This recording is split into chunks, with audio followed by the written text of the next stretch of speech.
Hello, cinefans. I'm Kendall Groover, and this is Watching Classic Movies. My guest is Kristina Dijan, writer of the longtime blog Speakeasy and a senior writer at Dark Pages Film Noir newsletter.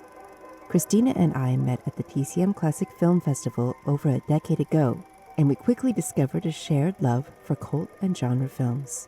In the years since, on a long message thread, we've shared hundreds of film suggestions with each other.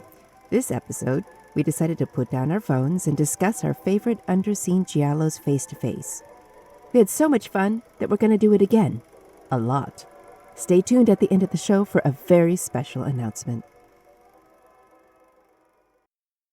Welcome, Kristina. Thank you so much for joining me today. Thanks for having me. We have been having a conversation on messages for years, periodically sharing movie recommendations, but we haven't actually seen each other since TCM. It might have been 2015. Yeah, 16 last time I was it there. 16? So, Okay. yeah, it would have been. Yeah. Yeah. That was the last time we actually saw each other in person. So this is the first time we're talking in person since then. That's kind of Nice. wild because it's like Yeah, we know everything going on in each other's lives and everything we we're haven't watching, everything we're doing. we haven't aged a bit either.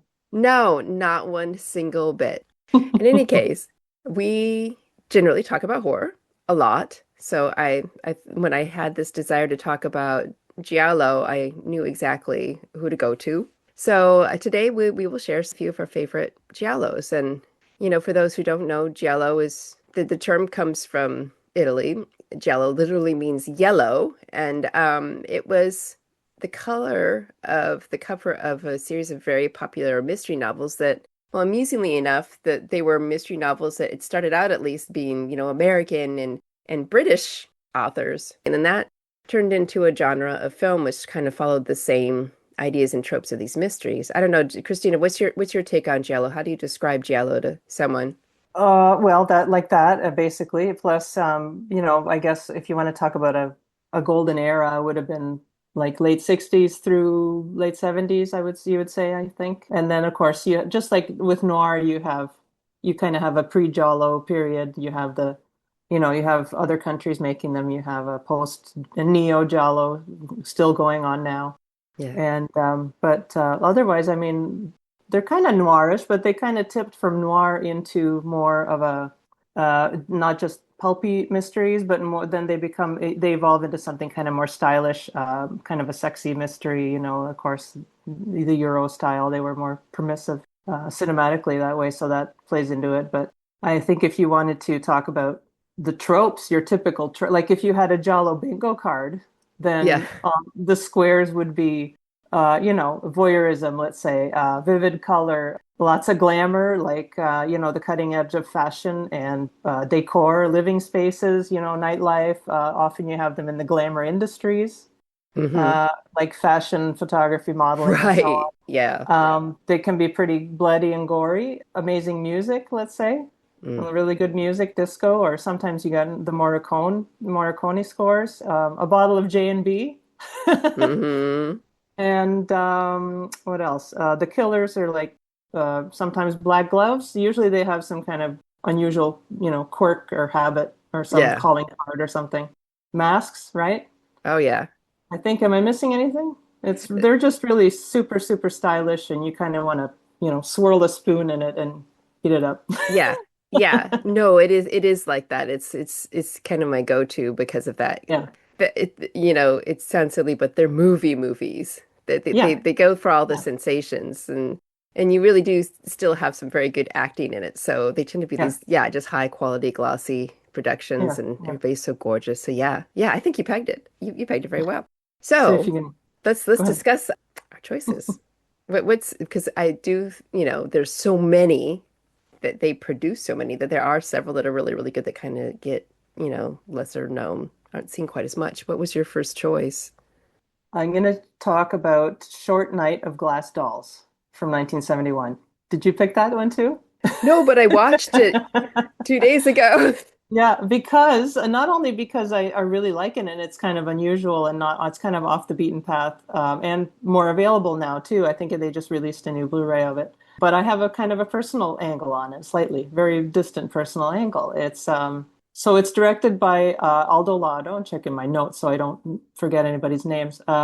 And it's the story of a reporter played by Jean Sorel who is found, to all appearances, he's found dead, but he's not, and he narrates the whole film, in his supposedly dead body, and then he's like, it's like one of those record scratch moments. I bet you're wondering how I got here, type of things. And then he tells Yeah. the story of how he was been searching for his missing girlfriend, played by Barbara Bach, and how that led him into this, super secret kind of eyes wide shut type of conspiracy of the VIPs or whatever. And so with the Giallo, on the bingo card, you have your amateur detective, you have a little bit of supernatural sometimes. So that's kind of the angle here, the glamour and everything. And I think mainly the meaning of it would have been something like the corrupt government at the time, that's, you're kind of helpless against Yeah. everything that's happening. So he's stuck in his body and,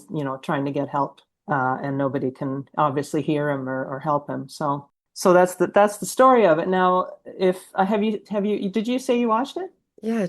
Literally just Okay. a couple of days ago, I Okay, rewatched so it. you'll remember, in the very Yeah. beginning, there's the park sweeper, the groundskeeper that finds the body. It's like a Hmm. Law and Order type of opening, right? Where they find The the body and then the feet movie starts. sticking out of the bushes. That's Yeah. right. Now Yeah. that guy, that actor, his name was Yoja or Yojica Sheb, and he was a very good friend of my grandparents. He Oh, would come every summer wow. to stay with them because they had a house down on the coast in what was then Yugoslavia, and so they knew him pretty well. He was a pretty well-known, stage actor in at that time there in Zagreb, which is the main city now there in Croatia, and that's where they actually filmed the movie. Now I can't remember, was it, I think it was either Prague or Budapest. I think Prague, it was supposed to be Prague or Budapest. I'm pretty sure it's Prague, but anyway, in the movie.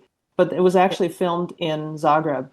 And Oh, so yeah, so that's why he was in it. He would have been like I said, kind of a pretty well-known stage name at the time. And so that's always fun. I always say that's probably the closest link I'll ever have to any famous person in a movie, it's a pretty amazing link. I mean, he is Yeah. memorable. Like, oh, I didn't do it. Yeah, I just yeah. found him, you know? Yeah, that's right. That's right. Yeah. Yeah. Yeah, so that's fun, and it's fun to spot the things in the city. There, like I kind of know a little bit of it from my family background, but it's definitely not all Prague. It's a lot of Zagreb filmed there. So apparently, in the new Blu-ray that came out, I was listening to the making of it, and they actually didn't know how much of it was filmed in Zagreb, and that was a big process where they had to discover, what locations were there and everything. So. Yeah. So otherwise a really good movie, and the Ennio Morricone score too. It's So very of course, memorable. and Yeah. a tomato that feels pain, right? Yeah. And It's and an very awesome final unnerving. freeze frame. Yeah, I it remember is. it was almost too much for me, him losing control like that the first time I Yeah, saw it. yeah, And I yeah, didn't appreciate it. And I did appreciate it a lot more this time. And just that whole feeling of, no, you didn't see that. Just, yeah, yeah, yeah, I think that ties into a lot of people's frustration lately. Like, yes, I did see that. yeah, That did yeah. happen. Exactly. Yeah. Yeah. Yeah. Do not believe your eyes and ears. Yeah, Yeah. Right.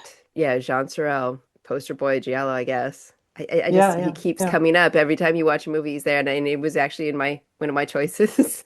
I've seen it in different titles, In the Eye of the Hurricane. Hmm. And my favorite is Fox with a Velvet Tail because it kind of I fits haven't seen into that. the story better. So basically, we've talked about this before about how Carol Baker and Umberto Lenzi did a lot of films together, and John Turturro, co-starred. Well, Hmm. this is kind of the Lindsay film that he didn't make.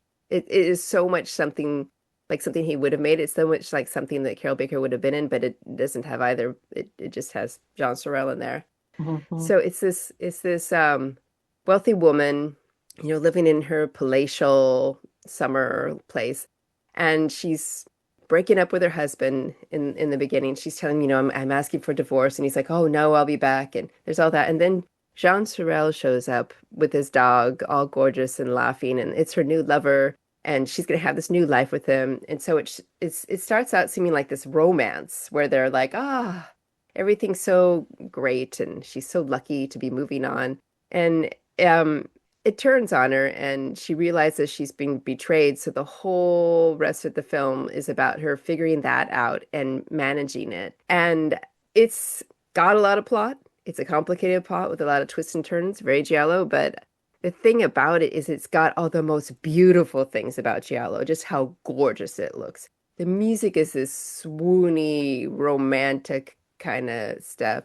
There's a scene where she and the John Sorrell character go to an empty nightclub. Their friend has opened it up for them for the night, and it's just this swoony, beautiful music and kind of a red light and the first, I believe, screen appearance of a disco ball. So this is like Oh, 1971. It's really? before disco, Cool. really. And there's a disco ball in it.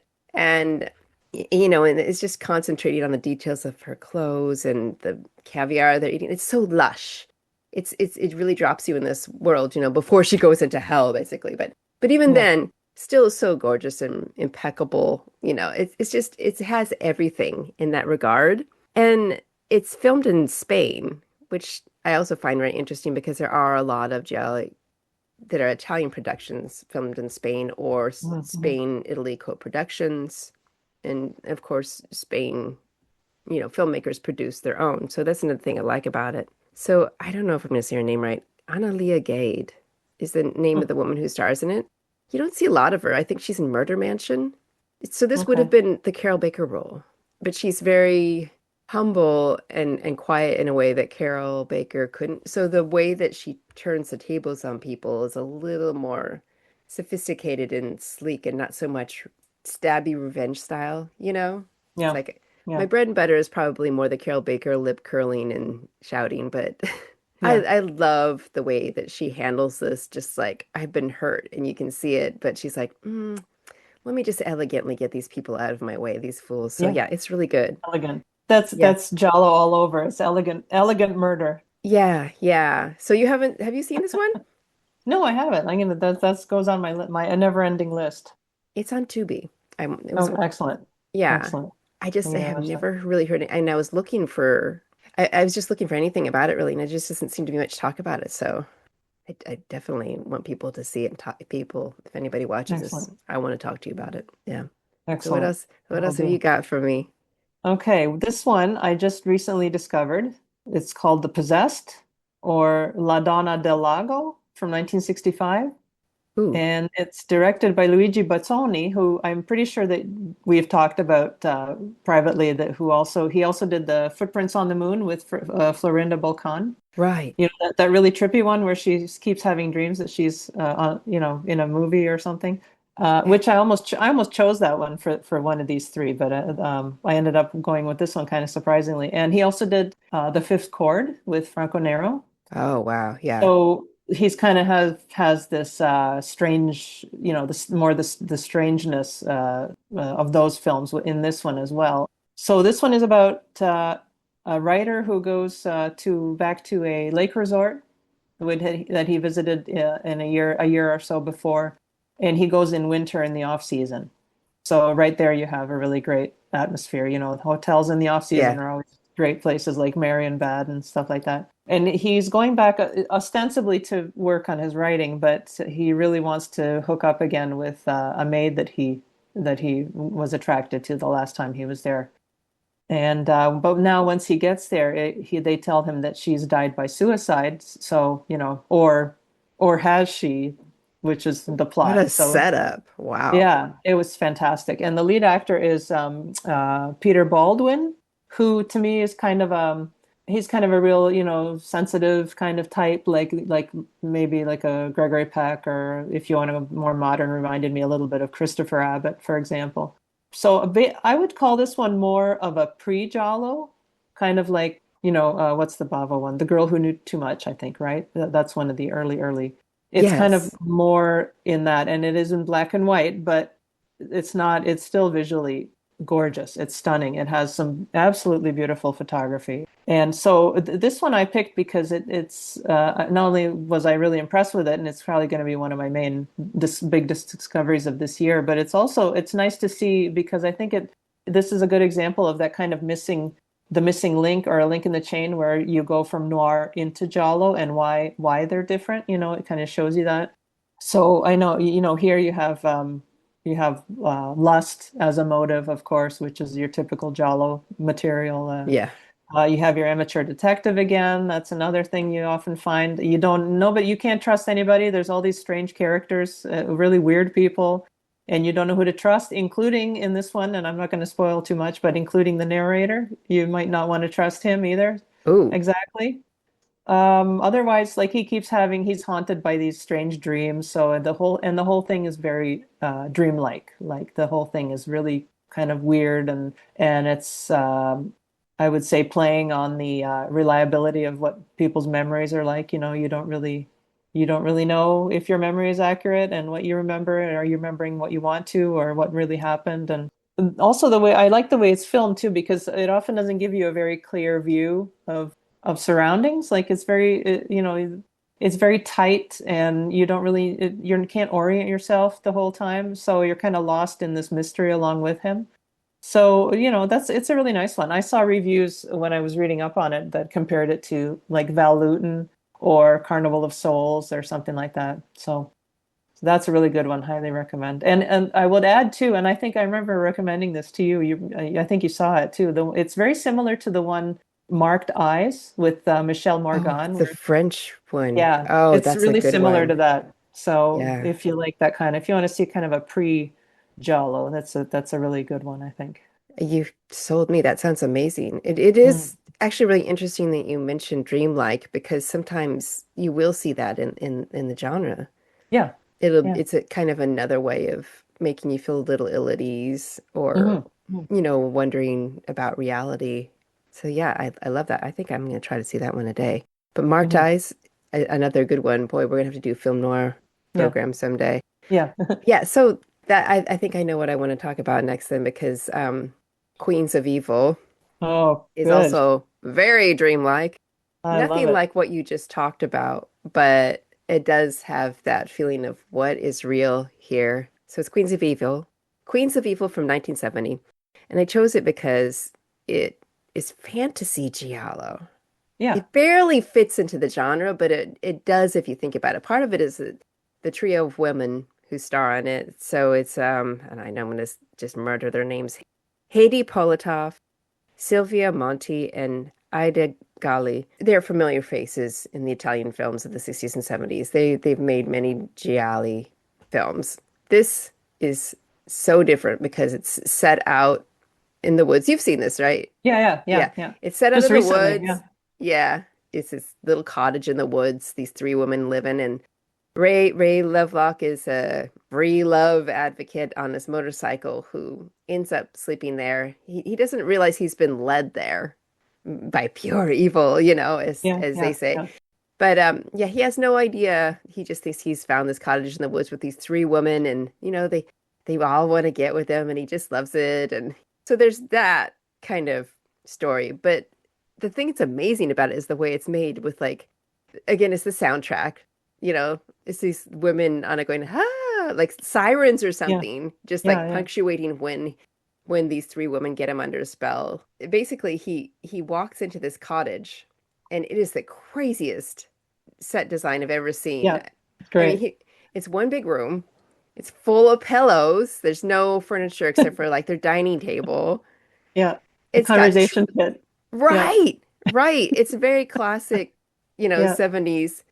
There's trees in there. They have little yeah. birches in their house. And then against the wall, I don't know. I'm going to need to ask you what you think about this. Against the wall, there are three huge portraits of the woman, Right, photos, right. each Yeah, woman. And they have a habit of sitting in front of their portraits. So like yeah. there's, Haley sitting in front of her huge head. What was your take on that? Why did they have these huge portraits? Oh gosh, I would have to really think about that. It's something, there's something about it that first of all, like I remember watching it, it struck me almost like a Goldilocks and the Three Bears Oh, variation, right? yes. Right? Right. So there's that, and then there's this return to nature. Like you think he's the kind of person who would, want to get back to nature and everything. But here, I mean, here is like hardcore back to nature Yeah. and mythology and, origins of storytelling and all this. So yeah, it's just fabulous. I love it. Immediately go in to have breakfast and they have these Yeah, huge cakes. Yeah, like that's right. 5-layer cakes Yeah, with yeah, cherries on top. And they're watching him like they want to eat him. They're wearing these beautiful yeah, wigs and caftans, makeup on in the middle of the woods. He's not questioning any of it. He's just in here stuffing his face. He's yeah, walking in with yeah. his boots on, you know, That's like popping Hansel and down. Gretel. And like the whole thing Yeah, feels like yeah. a mashup of all these different myths and fairy tales, right? Like you were saying, the Yes. sirens, the siren call, and all this. Yeah. Yeah. And then there's also just this really obvious kind of biblical reference. Like Yes, she hands him, one of the women hands him an apple from an apple tree that's mysteriously growing in the middle of the woods. that's right. Yeah, yeah. And like she Forgot about has, that. there's a dream sequence where they're wearing even wilder wigs and makeup, and I'm not even going to destroy all that imagery, but there is a snake imagery in there. And you do figure out that it is Hmm, hmm. literally biblical where it all goes. Yeah, yeah, And it has some real shocks. I mean, moments where yeah. things just turn around, you're like, wait, what? It's fabulous. Yeah, I have to it's rewatch it again, but yeah, people who watch it, I have noticed, will say nothing happens. It's not about the things happening. It's about the how outrageous and out of this world and gorgeous. Everybody in it is gorgeous. yeah, yeah, And I love a good wig and I love the food in yeah. itself is worth it. How crazy it is. Like, let's all eat our enormous cakes for breakfast. That's right. Yeah, yeah. Yeah. So Yeah, it's I love incredible. it. Yeah, yeah. One of my favorite finds of the year, I think. And Ray Lovelock too. I mean, Ray Lovelock was a Yes. common face in Yes. not only the Giallo but the other the Polizioteschi, the crime Italian crime movies. Well, even So more, right? Yeah. yeah, yeah, he was All all these over those. all these beautiful Another men. great looking. Yeah, exactly. Another great Yeah. looking Y- person. They're so full of them. Yeah, Ray Lovelock, George Hilton. Yes. Yeah. Yeah. Yeah. So, what else you got for me? Okay. Now I have a French one. Ooh. So instead of a Giallo, I guess it's a jaune. Should we call it a film jaune? It's The Strangler, 1970, directed by, let me see, Paul Vecchiali. And have you seen this one? I've heard of it. I haven't seen Okay. it. It's another real find for me.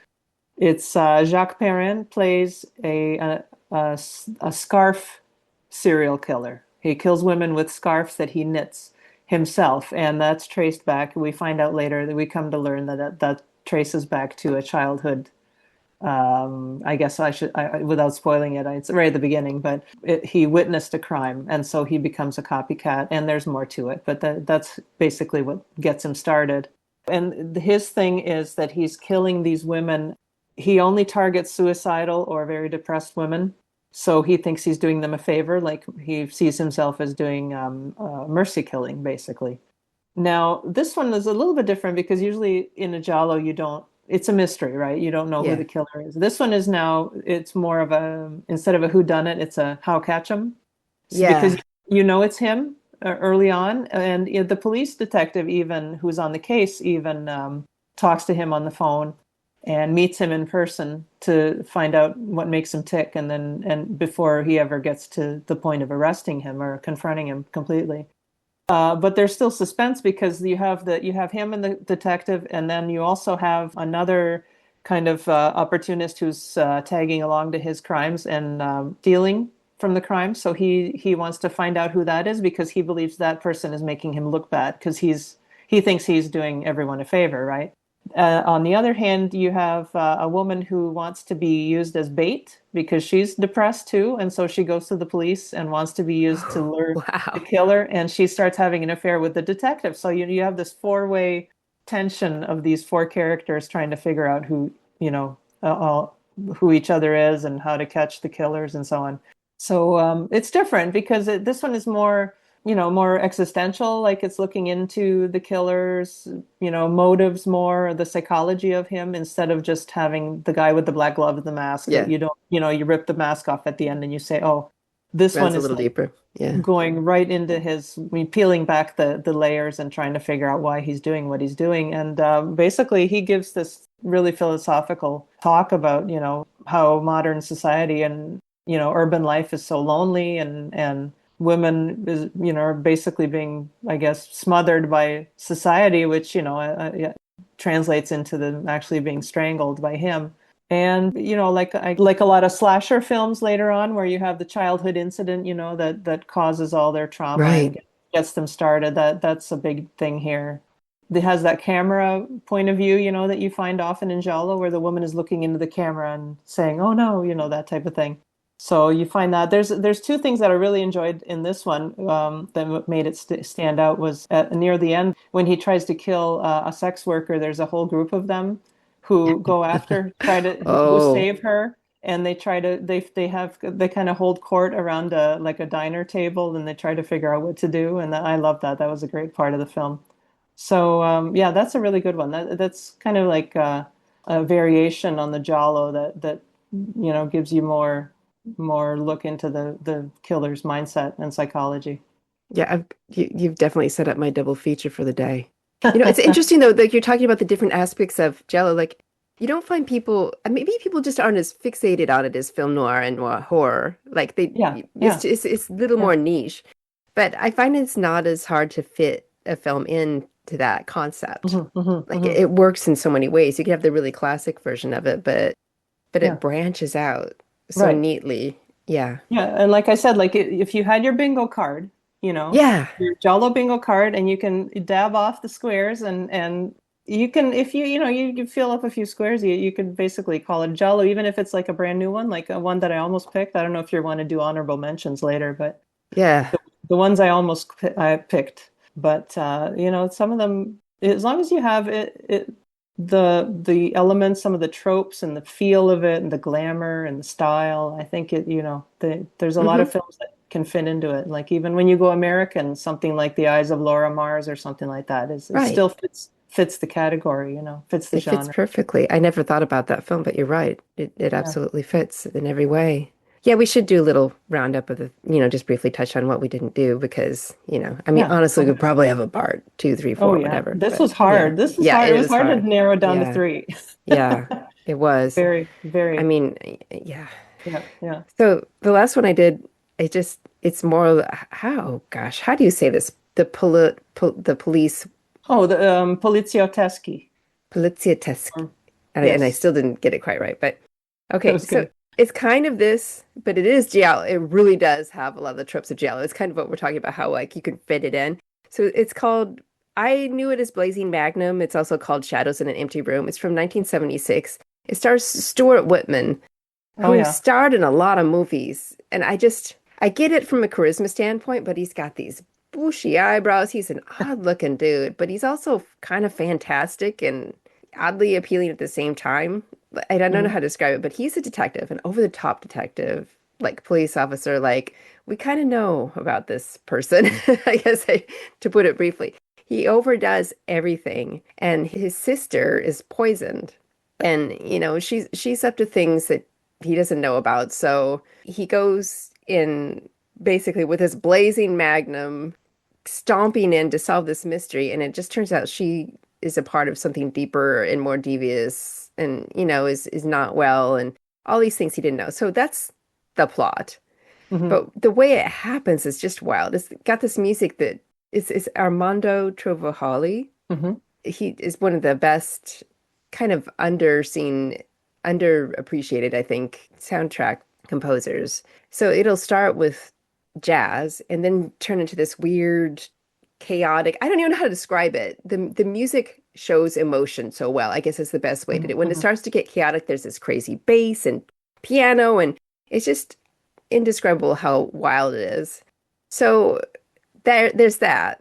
And then there's just the way he pounces on everything is so hilarious, but also tied into the tropes of Giallo, including like the centerpiece and the thing that people know about is this wild, wild car chase. I mean, forget Bullet. This is the car chase for me. Yeah, It's so crazy that they used it in a Geico commercial years later to show crazy driving. yeah, yeah, yeah, It just goes on and on and on. It's just because he wants to get one little piece of information from this guy. He yeah, doesn't even want to arrest him or get him. He's not a criminal. He just wants a little piece of information. He tears up the city in his car, flying over hills. And then we got this soundtrack, this jazzy soundtrack in my bathroom going da da da da da da boo doo. yeah, yeah, It's yeah. just amazing. I Wonderful. Yeah. I was hesitant. to choose it because there is a part with some drag queens, which does all sorts of stereotypes at the time. I wondered if it went on too long and it made them look too bad, but they actually are kind of hilarious also and good fighters. So it's not for me to decide whether it's not great, but it's not the It's worst fun. too, I guess is what I'm Yeah, yeah, saying. yeah. So another thing about this movie that I love is Tisa Farrow, so Mia Farrow's sister, who Hmm. I guess it's been about a year since she's passed. She plays a blind professor at the school where this detective's sister went. And it is just wild the way this woman avoids death. The way she avoids getting stabbed, get plunging off of things, getting run over. She's made out of Teflon. It's like that movie where Tony Curtis is in the middle of a pie fight wearing all white and everybody's getting messed up and he doesn't get anything. This is Tisa Farrow in this movie. She is the anti-Giallo heroine in this. And it may have been the reason I finally decided to go with this movie because it's just amazing the way she avoids the typical fate and right to the, Yeah. to the edge of things. It's just like, I can't see what's going on. I'm helpless and yet my karma is impeccable. I don't know. Right, right. Anyway, That's it. That was it. yeah, it's a wild flick. So I want to end with you. So I will tell you the thing that was hard to leave out, and I did leave out was anything with Carol Baker, who is Yes. my Yeah. queen, Yeah. my current queen. She made so many films. She got Really good ones. yeah, she posed for Playboy, kind of got ostracized for Hollywood, got divorced, jetted to Italy, and became a huge star for 10 years. And Yeah. there are Yeah. so many good movies she made with Umberto Lenzi as director, Hmm. and Hmm. with John Sorrell as her co-star. Twisty, rich people stabbing each other in the back. Yep. Well, she's Gems. a race car driver, and the one that I love, Oh, what was it? A Quiet Place to Kill or Libido? It was one of those, I think, where she's a race car driver. I think that that's A Quiet Place to Kill. Yeah. In Okay. Libido, Okay. she's an artist. See, they all go That's right. together. So how do you Yeah. pick one? I It's know. I like, almost did. I almost picked Libido. yeah, yeah, because it's like that is a great example, but it's like, but do I leave all these other ones? Like Yeah. Yeah. even the Sweet Body of Deborah from the beginning, You you have to do know. a Carol Baker episode and Yeah. just give her the spotlight. Oh yeah, yeah, yeah. If you're up for that, I will dig into Miss Baker. Absolutely. She's an amazing person, period. Like just somebody who's endured Hmm. in the most delightful way, in her interviews of late. Yeah. Hmm. So what did you leave on the wood pile Uh, reluctantly? I already mentioned Footsteps on the Moon. Yeah. Almost went with a really recent and new one that I think you recommended to me a few years ago, Knife Plus Heart. Oh, wow. That's Yes. a wonderfully queer, modern twist Yes. on, and it has everything that you want from a Giallo with Vanessa Paradis. So that was on there. And then one that I was and wasn't, I don't know if it was a borderline. I don't know if it was a totally a Giallo or not. It might be one of those debatable ones, but Closed Circuit, which is about a murder in the movie theater. And then they shut down the movie theater and they keep everyone in there for more than a day until because they can't figure out how this person was killed. And then they try to recreate the crime and it happens exactly the same way. And it has an amazing, fantastical twist at the end of it. So that's why it's more of just a regular, middle of the road mystery with a little bit of fantasy in it. So I left that one off, but that's a great one too.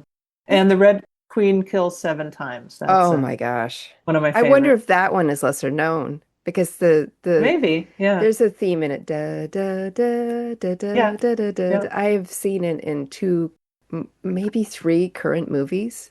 Yeah. I know the Nun one was Sylvia Sweeney, and then Oh, okay. Yeah. Yeah. I think you mentioned Christopher Abbott. Yeah. There's one with him that I think that they use the music too. Oh, excellent. So I'm like, maybe the film might be lesser known, Yeah. but the It's music in there. definitely isn't. Yeah. Yeah. Yeah.